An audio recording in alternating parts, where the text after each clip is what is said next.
Hello, എല്ലാവർക്കും പുതിയൊരു വീഡിയോയിലേക്ക് സ്വാഗതം. ഞങ്ങൾ ഈ അടുത്തായിട്ട് ഇവിടെ അടുത്തുള്ള ഒരു അശോക ടെമ്പിളിൽ പോയിട്ടുണ്ടായിരുന്നു. അതിൻ്റെ വിശേഷങ്ങളാണ് കേട്ടോ ഇന്നുള്ളത്. ഇവിടെ പോകാൻ വേണ്ടിയിട്ട് നമുക്ക് അവിടെ വരെ തന്നെ മെട്രോ ഉണ്ട്. മെട്രോയിൽ ഏകദേശം അവിടെ എത്താൻ നേരത്ത് തന്നെ ആ ഗ്രാമീണ ഭംഗി ഇങ്ങനെ ആസ്വദിച്ച് വരുന്നുണ്ടായിരുന്നു കേട്ടോ ഞങ്ങൾ.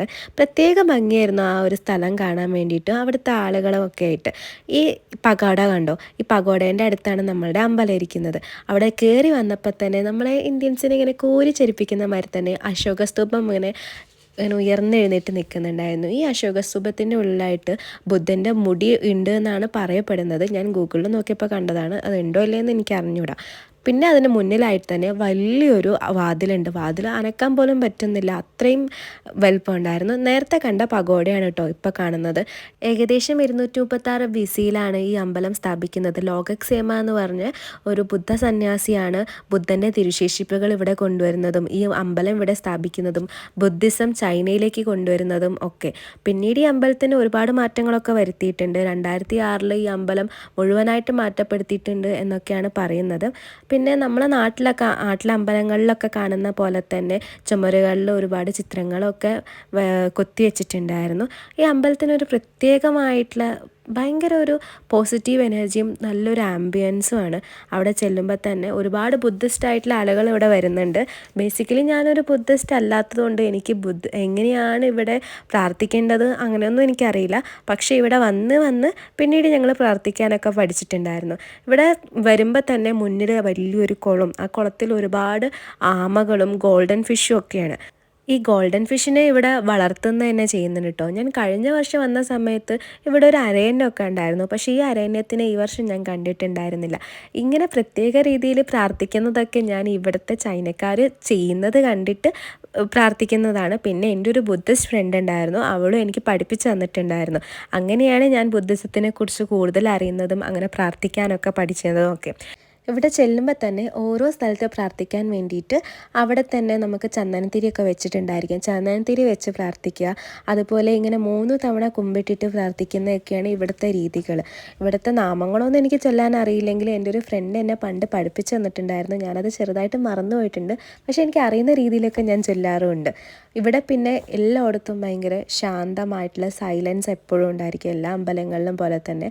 പിന്നെ ഞാനിവിടെ വന്നപ്പോൾ കണ്ട മെയിനായിട്ടുള്ള ഒരു കാര്യം എന്ന് പറഞ്ഞു കഴിഞ്ഞാൽ ബുദ്ധിസ്റ്റ് മോങ്കുകളാണ്. അവരെ കാണുമ്പോൾ തന്നെ ഒരു പ്രത്യേക രസമല്ലേ. പിന്നെ എല്ലാ സ്ഥലങ്ങളിൽ പോകുമ്പോഴും ഇതുപോലെ കുമ്പിട്ട് എല്ലാ ദിക്കുകളിലേക്കും നോക്കിയിട്ട് പ്രാർത്ഥിക്കണം. നമ്മൾ പ്രാർത്ഥിച്ചുകൊണ്ടിരിക്കുമ്പോൾ പല ആളുകൾ വന്നിട്ട് നമ്മളെ കൂടെ ഫോട്ടോ ഒക്കെ എടുക്കുന്നുണ്ട്. അതൊരു പുതിയ അനുഭവം അല്ലാത്തതുകൊണ്ട് പിന്നെ ഞങ്ങൾ അതിന് കൂടെ തന്നെ നിന്ന് കൊടുക്കുന്നുണ്ട് കേട്ടോ. പിന്നെ ഇത് ക്യാമറയിലൂടെ കാണുമ്പം എന്തൊരു ഭംഗിയാണെന്ന് ഞാനിപ്പോൾ ആലോചിച്ച് നോക്കുന്നത് ഈ അമ്പലം കാണുമ്പം. പിന്നെ ഇതാണ് കണ്ടോ, ചൈനക്കാർ പ്രാർത്ഥിക്കുന്നത് ഞാൻ എടുത്തിട്ടുണ്ട്. ഈ ഒരു ഏരിയയിലാണ് ഇവിടെ എല്ലാവരും വന്ന് പ്രാർത്ഥിക്കുന്നുള്ളത്. ഒരുപാട് പേർക്ക് പ്രാർത്ഥിക്കാനുള്ള ഒരു സ്ഥലമാണിത്.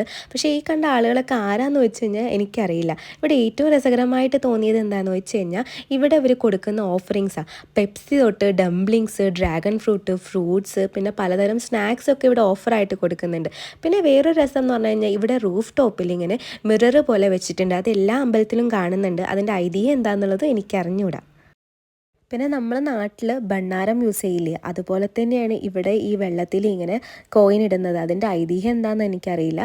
ഈ കുഞ്ഞ് താമര പോലത്തെ സാധനങ്ങളിലൂടെ നമ്മളിങ്ങനെ കോയിൻ ഇടുക. അപ്പോൾ അത് കറക്റ്റ് അതിൻ്റെ ഉള്ളിൽ വീണ് കഴിഞ്ഞാൽ നമ്മളുടെ ആഗ്രഹം സഫലമാവും എന്നൊക്കെയാണ് പറയുന്നത്. പക്ഷേ ഞങ്ങളുടെ ആരുടെ അത് കറക്റ്റ് വീണില്ല. പിന്നെ അവസാനം ഞങ്ങളിങ്ങനെ വെള്ളത്തിൻ്റെ അവിടെ കൊണ്ടുപോയിട്ട് ഇടുക ചെയ്തത്. ഞാൻ നേരത്തെ പറഞ്ഞ മാതിരി കണ്ടില്ലേ, പെപ്സി വരെ ഇവിടെ എന്ത് ചെയ്യുന്നുണ്ട്, ഓഫർ ചെയ്യുന്നുണ്ട്. പിന്നെ ഇതും നേരത്തെ ഞാൻ പറഞ്ഞ പോലത്തെ ഒരു ഭണ്ണാരം അല്ലെങ്കിൽ കോയിൻസ് ഇടുന്ന സ്ഥലമാണ്. ഇതിൻ്റെ ഐതിഹ്യം എനിക്ക് അറിഞ്ഞുകൂടാ. ഇവിടുത്തെ ആർക്കിടെക്ചർ ആണെങ്കിൽ നമ്മളുടെ ഇന്ത്യ ചൈനീസ് ഒരു ഫ്യൂഷൻ പോലത്തെ ഒരു ആർക്കിടെക്ചർ ആണെന്നാണ് ഗൂഗിളിലൊക്കെ പറയുന്നത്.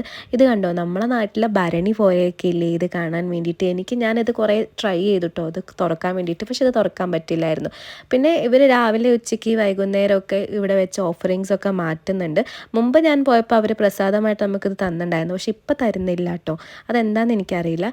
പിന്നെ ഇവിടെ തന്നെയാണ് ഈ മോങ്ങുകളൊക്കെ താമസിക്കുന്നത്. ഞങ്ങൾ പിന്നെ കഴിക്കാൻ വേണ്ടിയിട്ട് കുറച്ച് ഫുഡൊക്കെ കൊണ്ടുപോയിട്ടുണ്ടായിരുന്നു. കാരണം ഞങ്ങൾക്ക് അറിയാമായിരുന്നു ഇത് കുറേ ദൂരം നടക്കാനുണ്ട്, എന്തായാലും വിശക്കും വയ്യാണ്ടാവും എന്നുള്ളത്. കുറേ നേരം ഇങ്ങനെ ഇരുന്ന് മെഡിറ്റേറ്റ് ചെയ്യാൻ പറ്റിയ പല സ്ഥലങ്ങളും ഉണ്ട് കേട്ടോ ഇവിടെ. പിന്നെ ഈ ഒരു ഗോപുരം കണ്ടോ, അത് കാണാൻ തന്നെ ഒരു പ്രത്യേക ഭംഗിയായിരുന്നു അവിടുത്തെ ആർക്കിടെക്ചർ.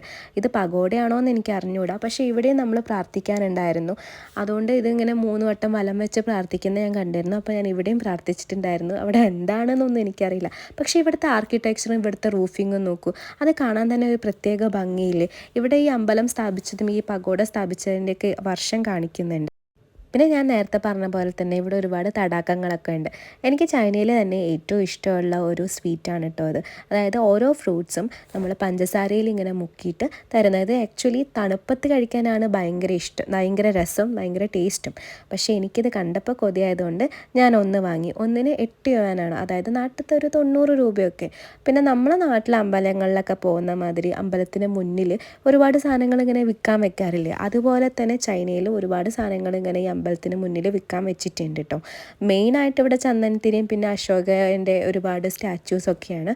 അപ്പം ഞാനൊന്നും വാങ്ങാൻ നിന്നില്ല, കാരണം നല്ല റേറ്റ് ആയിരുന്നു സാധനങ്ങൾക്കൊക്കെ. ഇവിടെയൊക്കെ എന്തൊക്കെയോ പേരുകളൊക്കെ ഉണ്ട് ഈ കാണുന്ന ആളുകൾക്കൊക്കെ വേണ്ടിയിട്ട്. പണ്ട് ഞങ്ങൾ ഫസ്റ്റ് ഇയർ പഠിക്കുമ്പോൾ പഠിച്ചിട്ടൊക്കെ ഉണ്ട്, പക്ഷേ ഇപ്പം എനിക്ക് ആ പേരൊന്നും ഓർമ്മയില്ല. അതായത് ഇവരുടെ രാജാവിൻ്റെയും അങ്ങനെയൊക്കെ. പിന്നെ ഈ ഒരു സാധനം നമ്മളെപ്പോഴും ചൈനയെക്കുറിച്ച് ഓർക്കുമ്പം ഈ ഒരു വിഷറി എപ്പോഴും നമുക്ക് ഓർമ്മ ഉണ്ടാവാറുണ്ടല്ലോ.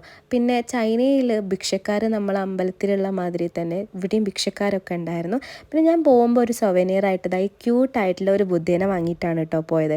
പിന്നെ ഞാൻ നേരത്തെ പറഞ്ഞ പോലെ തന്നെ നമ്മളെ കാണുമ്പോൾ ഒരുപാട് ആൾക്കാർ ഇതുപോലെ ഫോട്ടോ എടുക്കുന്നുണ്ടായിരുന്നു. അപ്പോൾ വീഡിയോ ഇഷ്ടമായി കഴിഞ്ഞ് കഴിഞ്ഞാൽ സബ്സ്ക്രൈബ് ചെയ്യാൻ മറക്കല്ലേ കേട്ടോ.